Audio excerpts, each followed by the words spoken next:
49S. It's the morning of the 24th of November 2022, and it's cold weather now. The weather has turned cold. I'm in an old farmhouse here.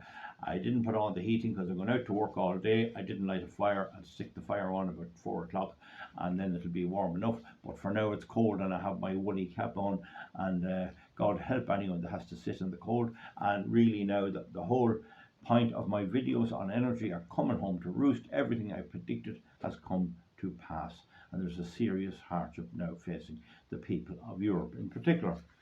Now, 49S, the migration emergency. They talk about a climate emergency. Ireland has a migration emergency right here and now. Now, the Leo Varadkar, who's the Vice Prime Minister, or the Taoiseach, he's the Deputy Prime Minister, has said today that Irish communities have no right to oppose migrants being lodged into their community. He said communities have no right to object to migrant settlement. He's also said that he's going to restrict the rights of people to object to planning, and that's getting at what I'm doing, and he can't do that because he's ignorant of the EU law. We have him surrounded on that, and he's not going to get out. So we're catching him out on that.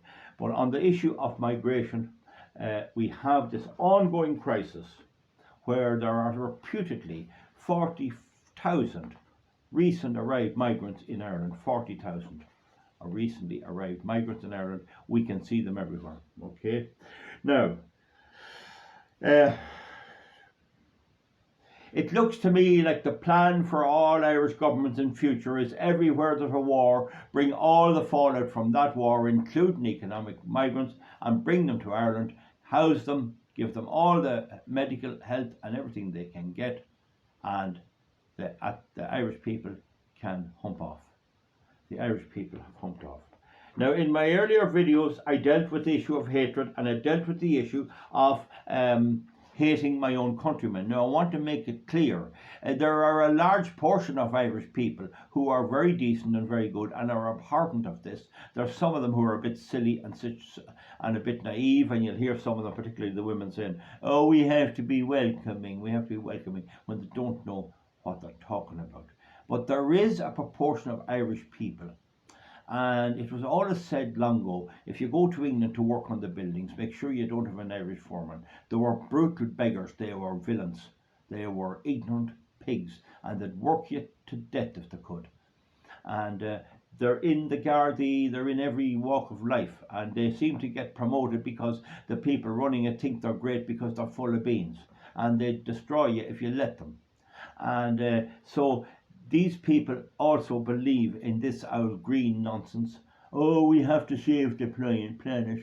And they believe in the mass replacement of the people. They have no sense of identity with the people. And they vote either Fine Gael, Fianna Fáil, Labour, the Greens, or Sinn Féin. Remember, among them all, they don't have a decent majority for any party. So what proportion of the Irish are wrong ones? I think it's around 30%. That still leaves 70% there who are like myself and the people who have complimented me on my video. And when I make the point about the deaths of Gardaí and the soldier Patrick Kelly who was killed over Ballinamore along with a young guard, I am making the point that Sinn Féin were aligned with the provisional IRA for a long time, over 30 years.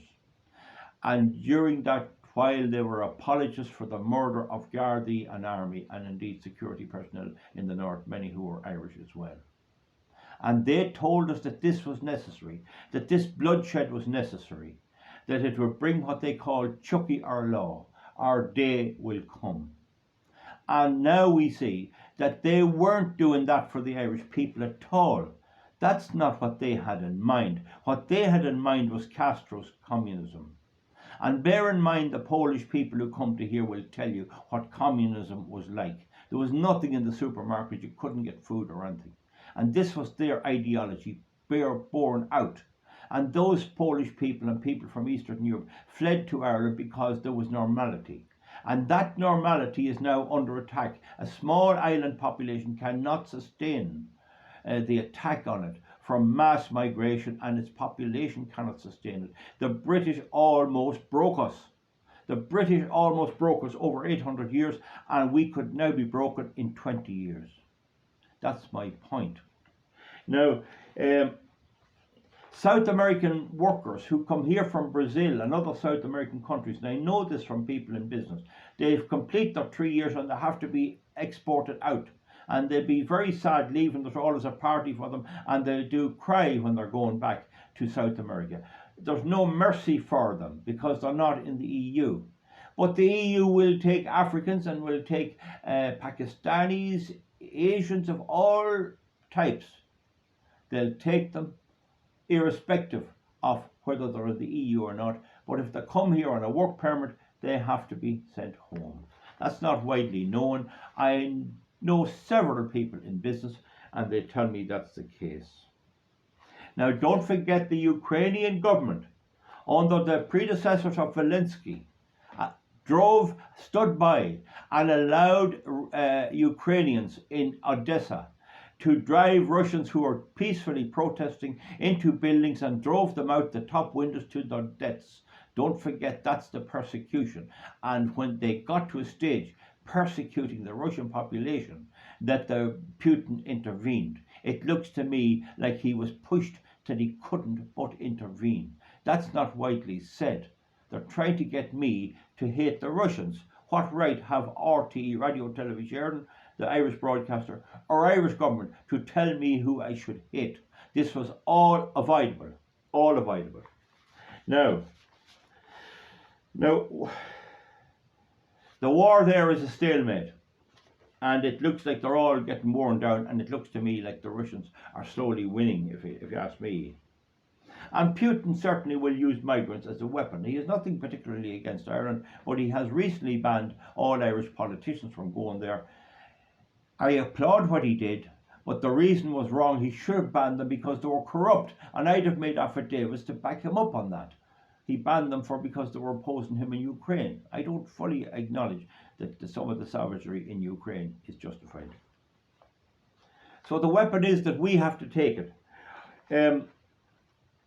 Ireland will be a long-term victim. When this war is over, the people forced in here will still be here. And the impact on us will be there. And the lack of opportunity for Irish people, and they can't get married, will be there. Over in Malta, they don't even know there's a war in Ukraine, and it's an EU country. It's off the coast of Italy. And over in Malta, any illegal migrant arriving is turned on the next flight and driven back straight out by the police. There and then. There's no court, there's nothing. If they haven't the passport, out you go. Okay? And there's none of this, they're not being shipped into Malta, which is a lovely place. I believe Ukrainians could be housed on the site. They could be housed in neighbouring countries and even in make-up homes. Surely there's enough of technology to put up some type of shelters for them in the Ukraine itself and provide them with all the help we can.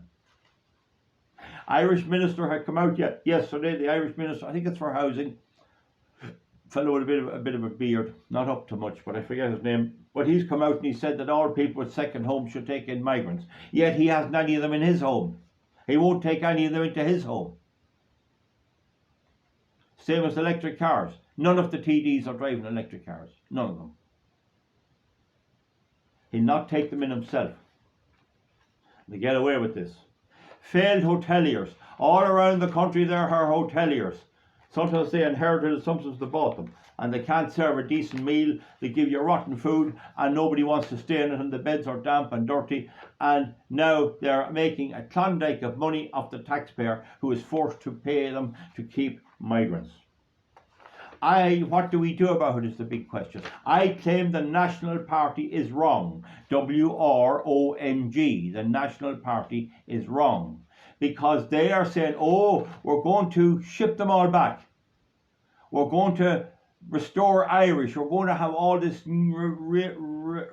revival of the thoughts of Pádraig Pearse and all of that. That's not going to win any seats. When Justin Barrett ran on that in Dublin, he was laughed out. All you need to do is we will stop migration. When you're in a hole, the first thing you do is stop digging. Get it stopped for a start. Also stop the unwarranted EU interference in our affairs where there's no treaties to back it up, and there are several things they're doing and there is no treaties to back it up. Imagine they banned menthol cigarettes. That was never in any treaty. What right have they to do that? And they have brought around a catastrophic energy policy. So I think the National Party will not go with that. Justin Barrett is not going to lead them anywhere. And I went to a few of their meetings and I just realised the voters are not going to go for that, no matter how miserable they are. The Irish Freedom Party has its plan to leave the EU, and when the Irish voter considers the Brexit and all the racket was with Brexit, they haven't the stomach for that. They do not want to turn on the television some night and see Irish X and the government preparing for Brexit. They'll not vote for it. Why bother with it? If you've got a few TDs in power, you can coalesce with Hungary, which is anti-EU. You can coalesce with the Meloni government in Italy, which is now anti-EU. The Swedish government has turned anti-EU, and all this woke crap is being challenged. And Le Pen's party in France, the Conservative party in France, Marine Le Pen, it's on the up as well. So with all of that, you can align yourself with these parties and shun the Germans and the French as long as they're there. Okay, there's holy war in Europe, and whether we're in or out is not going to make that much difference. But you won't get votes. If there's a referendum, you might, and if you got power, you could hold a referendum anyway. So there's no point of putting that as your agenda or as your car. Okay, there's no point. So the thing about it is, we need TDs. We need to get TDs. Chop the dollar. We need to get TDs. How do we do that? That's the big question. Well, there's ways of doing it. And the first thing is we need to have policies that are not too extreme, that will get enough votes. We need candidates who are known to run. We need the parties who propose to be going to solve this problem to get out of our way. Get out of our way and fold up and start a new proper party. Whatever is done, when power is got, it can be used. The first thing has to be done, if you're in a hole, is stop digging it. Stop allowing in migrants. The next thing you have to do, if you have an energy hole with all this silly renewable energy, you have to stop building all this crap, junk, windmills and everything else. And all the rest, you stop first. When you stop, then you stand and you see what you're going to do, and then you can go back to the people with that, what you're going to do. Because what's happening is Ireland is a relatively rich country, and it's been milked dry by the government, which is sees nothing wrong with spending and dumping out everything we have. A lot of people tell me they're going to come a cropper quite soon. I'm not so sure if I want to see that. Now, before I go, there's a poster there who wants me to talk at a meeting in Dublin sometime in the future, and I will post an email address for my friend John Dooley, who acts as a buffer. He will take details and pass it on to me. I don't give my details, because if I do, my emails will be flooded. We have a special email address, and it will be posted underneath, and that man can contact me that way, and we can chat away then. So folks, that's it. It's an emergency. It's a very big emergency. It's the biggest challenge Ireland has faced. In 1916, Pearse and those saw that in the First World War, Irish men were volunteering to go to fight for Britain, and he knew that this could set a precedent, that it would solidify the connection between Britain and Ireland that would be very hard to break. And he could see that we would get to a stage where it would be impossible to have a rising at all. Now, maybe if we had no rising, maybe something would have been forced by democratic means. I don't know. But there is times in history when you will have this situation. Don't forget, rightly or wrongly, the church had monasteries all over Ireland in the 4th century. and all the gold was there. There was no army, and the Vikings arrived, and you know the story there. It took centuries for Brian Boru to drive them out at the Battle of Clontarf, and within a short time the Normans arrived in at the invitation of Dermot MacMurrough, another traitor, and they lasted 4 centuries, and they assimilated into the community in Ireland, and they're here now. Good luck to them. That's all right. And then the British arrived, and Irish were outnumbered by the sheer strength of the forces they had, and their sheer inadequacies and inability to fight it, and the hardship and misery the plantations and the landlords caused by driving the people out of their homes and making them pay rent for their own land lasted years and years. And this will happen again. As long as the Irish don't have their defences up, no country can get by without defences. If you have resources, you have fish, you have minerals, you have land, you have all this, you will, and you're well placed on the map, you will have people trying to take it off you. The EU has gone well on to taking it off us, and other woke, cultural Marxist, green communists are now taking it off us, what the British failed to do, and they will succeed, because if you put enough people in here, you will eventually succeed in driving the natives out. That's my thoughts on that, folks, and it's what we do about it.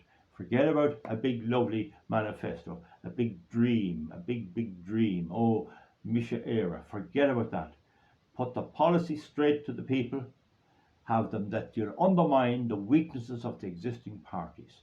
You can undermine them on energy now because the people are freezing and can't pay their bills. You can undermine them on inflation. You can undermine them on the giving away of our country to migrants. You can do several things to use them. You can undermine them on them trying to ban the car. There's a thing there's votes in. We can hit them on all those things, and they have no response. They have no answer. You don't need a gloriosi party.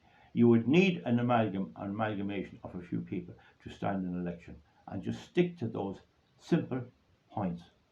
And then you just might get one seat in the larger multi-seat constituencies, and that would be a start. And they fear that more than anything. The present government, the Fianna Fáil, Fine Gael, Green government, do not fear Sinn Féin because they are worse than them. They're more for this. They don't fear them at this stage at all. But they fear the likes of me, they fear the likes of Nigel Farage, they fear the likes of Donald Trump, and they fear Meloni in Italy, and Viktor Orban in Hungary, and the new government in Sweden. And that's the way to look at it. People will come around if you go about it right, and if you don't go about it right, they won't come around, and you'll be left whinging about it until you're in your nursing home and in your grave, and then it'll all be over. It'll be for your children to curse you for failing to try. You have to try. You have to try your best, and we hopefully will manage to do that. Give me a thumbs up or a thumbs down, and remember my point on racism. Be ready for racism. When anybody tells you it's racist, you ask them, is it racist to hate the wrong Irish ones? Is it racist to hate your Irish countrymen for voting Fianna Fáil, for voting Fine Gael, Labour, Democratic Left, the Greens, and Sinn Féin? That's the question. You have them there because the common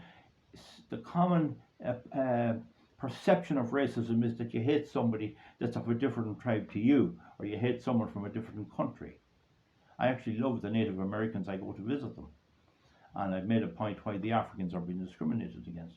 So the point, I made a video on the North Sentinelese Islanders and all that. So the idea that I hate other people from abroad is baloney.